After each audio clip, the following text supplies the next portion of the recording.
all for telling my kids I am not okay with calling their stepmom Mom.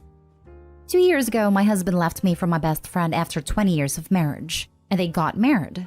As much as I loved my husband, his affair wasn't a surprise. My mother-in-law told me in our wedding day that men like him don't stay loyal to women like me. She was right. What hurt the most was the betrayal from my best friend. I loved this woman and considered her a sister. Since then, I have gone no contact from both of them. Any communication regarding the kids goes through a third party. If they are at an event, I don't go there. My kids know this and have respected this boundary. They know not to mention them to me, and we celebrate birthdays separately. The kids are now 16 female, 17 male, 17 female, 18 female, and 21 male. Recently, when we were all at our house, 16 female asked me if I was okay with her calling her stepmom Mom. She said since she will have a half-sibling soon, this will make the half-sibling not confused and part of the family. I told her that no, I am not okay with that woman being called Mom, but she could call her that if she wanted to. Just because I don't like it doesn't mean she doesn't have to do it. I won't be mad at her if she calls her Mom. The other kids started getting mad at her, but I shut them down. My mother-in-law called me screaming, saying I'm alienating the stepmom, and I should have told 16 female that I'm okay with it. I have an honest policy with my kids. I'm always open and honest with them. Just because I do not personally like something they do, doesn't mean I don't let them do it.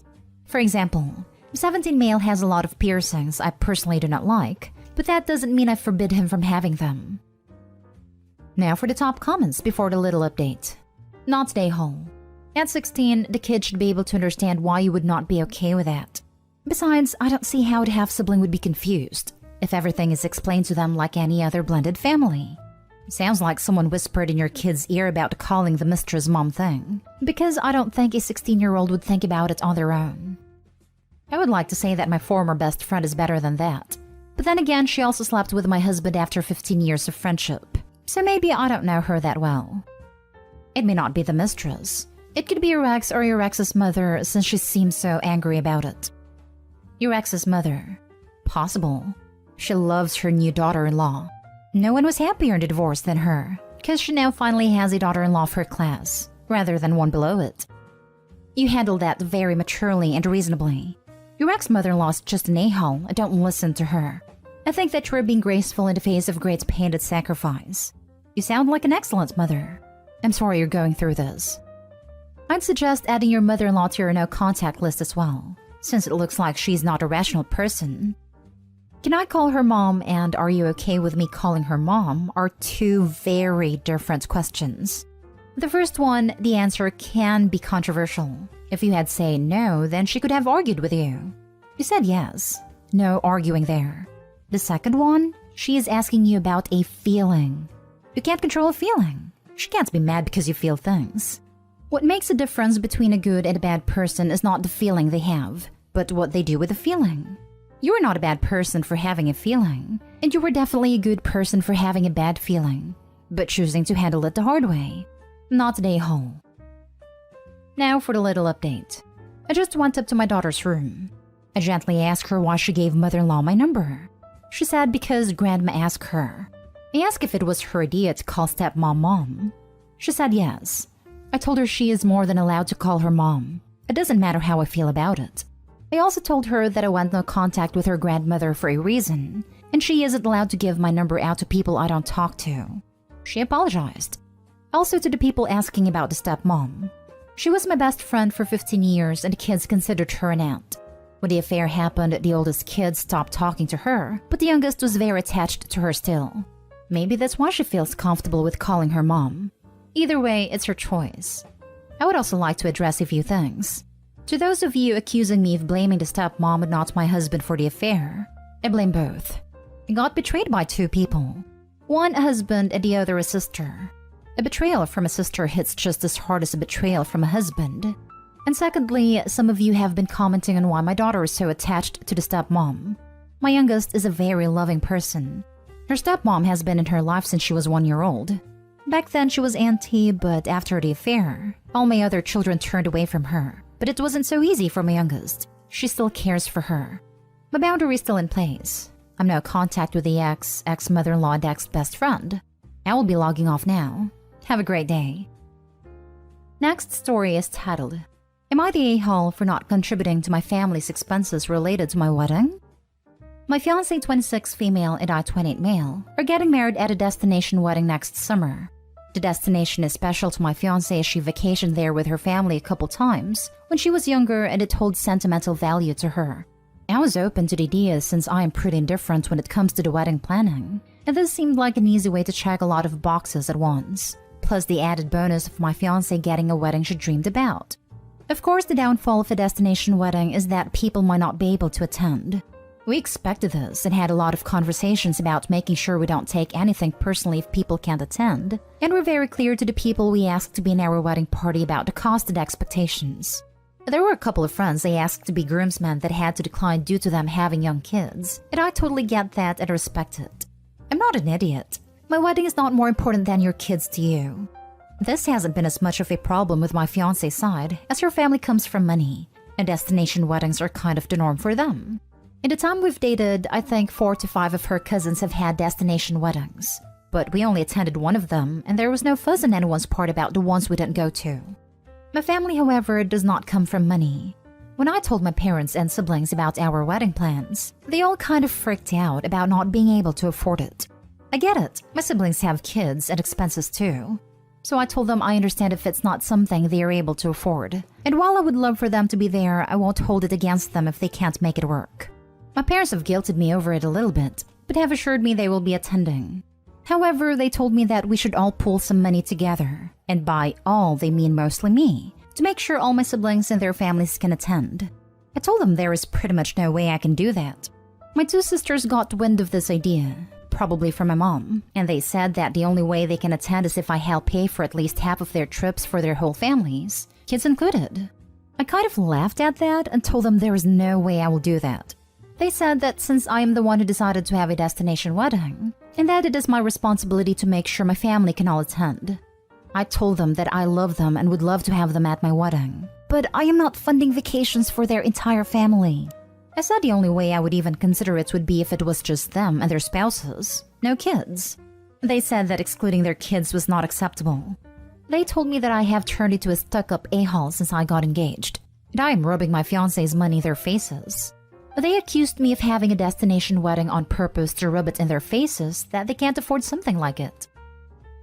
The thing is, you're throwing a wedding that you know your family can't attend financially, but your wife's can. You therefore know that this will be a wedding for your wife's family, not yours.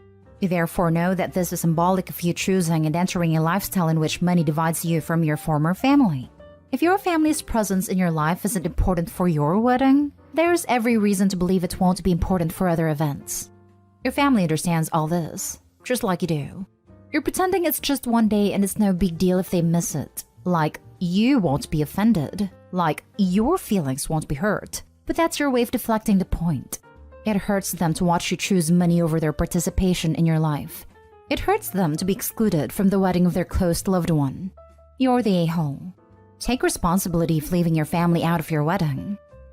It hurts them to watch you choose money over their participation in your life. It hurts them to be excluded from the wedding of their close loved one. Meh, they don't really show much interest in my life anyway. Heck, when my sisters FaceTimed me to complain, it was the first time either of them had taken the time to call me in almost 18 months. I am 10 years younger than my older sister and 8 years younger than the other. I have been an afterthought in their lives ever since they started having kids. I don't hold it against them. I get it. Their families are the most important things in their lives. I make sure to send cards for each of their kids on every birthday, gifts for every kid at Christmas.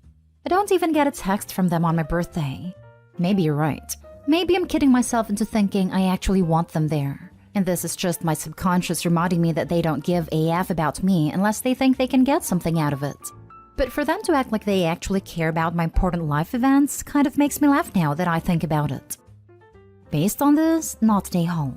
You're not close and that sucks. But you are doing your due diligence in a relationship and they aren't. The age gap can make sibling relationships more complicated. Everyone sucks here. Yeah, sure, it's your wedding. No, you don't need to pay for anyone to attend. But saying you'd love for them to come is deeply disingenuous when you've set this up, or allowed it to be set up, rather, in a way you know only works for your fiancé and her family. And while I'm not recommending you throw her under the bus, I think you need to stop treating your family like idiots. and just acknowledge you don't actually care whether they're there or not. It's Opie's wedding and they can have it where they damn well please. It's not treating people like idiots or disingenuous to say we would love for you to come but we understand why you might not be able to. Other people's finances aren't their problem and shouldn't dictate their choices. Next story. Am I the a-hole? I went with my friend to a restaurant that was originally reserved for me and my wife. Yesterday was my birthday. My 30 male wife, 28 female, and I had made reservations at this really nice Korean barbecue restaurant for dinner. My wife is also 4 months pregnant. However, her friend wanted to hang out with her and had called her the night before my birthday. My wife said that this was a childhood friend of hers and that she really wanted to spend time with her. I reminded her that it's my birthday, but she just dismissed it, saying my birthday comes every year, but her friend will be leaving for Germany in a few weeks. I told her that she could go after my birthday as well, but she did not listen and just went to a sleepover at her friend's place. I got really mad at her, but instead of waiting for her to return home to talk things out, I asked my friend if he would like to hang out with me. He was fine with it, so we spent the day fishing, grilling, hiking, and went to the Korean barbecue for dinner. When she came home after spending time with her friend, she apologized to me, saying it was an unavoidable circumstance. I told her that it wasn't a problem, and that I spent the day with my best friend. She got mad that I would take him to the restaurant that we had booked for ourselves. I said that it was originally for us, but since she prioritized her friend over me, I took the person who prioritized me on my birthday. She said that I'm controlling and that I shouldn't be deciding who she spends time with. Now she's neither talking to me nor coming out of the room. I think I went too far by telling her whom she should be spending time with. Am I the a-hole? Now for the comments. But you didn't tell her she shouldn't spend time with her friend? You only asked that she not do it on that specific day. What is she talking about? Your wife is playing the victim here. She seems really immature and rude. Not the a-hole. I know. It's funny because she also stated that her friend is leaving in a few weeks, but his birthday is one day. Normal Darvo crap. Damn. Came back to check on this because of the notification. Didn't really know what Darvo was. Googled it and damn. That is freaking Darvo crap. Legit, she is playing victim now to make Opie feel guilty. And it worked. Opie had to write this because he most likely thought he was the a-hole. Seems to me she's actually the one being controlling. She doesn't prioritize you on your birthday, but then wants to say you shouldn't continue with your plans with your friend in her place. She would have preferred you sitting at home waiting for her on your birthday. That's really not very nice. Edited to add, and correct me if I'm wrong, but this was a milestone birthday? That's not right. Yep, it was my 30th birthday. That's why the fancy restaurant, or we usually stuff ourselves at AC's. Oh wow. Yeah, I think that was a really selfish decision on her part, and you were remarkably cool about it, considering it must have hurt some. So not fair to get mad at you for celebrating with someone who chose to be there for you. I'm confused. What did she expect you to do? Sit at home and cry? Your wife is the a-hole. She didn't need to visit her friend that day. She didn't need to stay out all night and come in the next morning. That's weird. Now for the last story. Am I the a-hole for refusing to return the $600 gift I bought for Mom for Christmas? To start, I want to mention that unlike my wife, I have a very good relationship with Mom. And because my siblings can always afford pricey gifts for Mom this year, I decided to gift her something nice and expensive for once on Christmas. Though I'm currently unemployed, but I work for the past few months, and my wife and I have a joint account. The problem began when my wife found out I purchased a $600 necklace for my mom to gift her on Christmas using our joint account. She went off on me, saying I should have told her and shouldn't have taken money from our joint account that she uses to pay the bills and rent, especially now that we're struggling. I asked why should I tell her since it's for us both, but she reminded me that despite that being true, 1, I no longer work, and 2, $600 is a lot and I should have consulted her. But the reasons I didn't are 1, I feel that it's my money too and I can make purchases using our joint account, and 2, I know if I told my wife she'd refuse to let me buy the gift solely because she hates my mom. She yelled at me saying that it's her hard-earned money I threw away and needed to return the necklace. But I refused because Mom already knows about it. She responded that this is no longer our joint account since I no longer earn money, and that if I want to gift Mom expensive items then I needed to earn money. She insisted I return it, but I said no, and it escalated to me calling her bitter and controlling, after she pointed out I never got her anything in this price range. She's insisting I return it and at least get a cheaper one, But I'm done being the one with the least expensive / valuable gifts to gift in the family. She's making this her hill to die on. Am I the a-hole? You're the a-hole. Money shared is exactly that. Shared. You're in a partnership. You can't just spend the shared money willy-nilly.